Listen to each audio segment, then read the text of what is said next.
End Bede ഇടുന്നത് മാത്രം പ്രത്യേകിച്ച് ശ്രദ്ധിച്ചാൽ മതി. അല്ലാതെ ഗിൽറ്റഡ് ട്യൂബിൻ്റെ അളവ് നമുക്കിഷ്ടമുള്ള അളവ് എടുക്കുക. ഗിൽറ്റഡ് ട്യൂബിന് ഏത് അളവ് വേണമെങ്കിൽ നമുക്ക് എടുക്കാം കേട്ടോ. എൻഡ് ബീഡ് ഇടുന്ന ടൈമിൽ ഇത് കറക്റ്റ് ആണോ എന്ന് ശ്രദ്ധിച്ചാൽ മതി. ഇതിങ്ങനെ ഈ കമ്പി പുറത്തോട്ടേക്ക് വരാൻ പാടില്ല. അങ്ങനെ അത് മാത്രം ഒന്ന് ജസ്റ്റ് ഒന്ന് ശ്രദ്ധിച്ചാൽ മതി.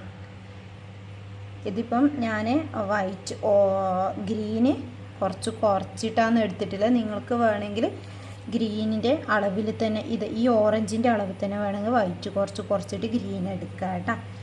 ഇത് ഇത്ര മാത്രമേ ഇതിൽ പ്രത്യേകിച്ച് ശ്രദ്ധിക്കാനില്ല. ഈ കാര്യമായിട്ട് ശ്രദ്ധിക്കാനില്ല ഈ എൻഡ് ബീഡിൻ്റെ മാത്രമാണ്.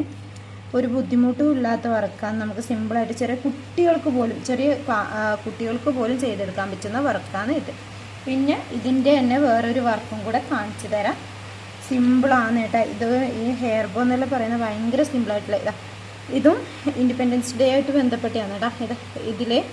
ഇതേപോലെയാണ് അളവെടുക്കേണ്ടത്. എന്നിട്ട് അതിനെക്കാട്ടി ഒരു കുറച്ചൊന്ന് കൂട്ടിയെടുക്കുക. കൂട്ടിയെടുത്ത് ശേഷം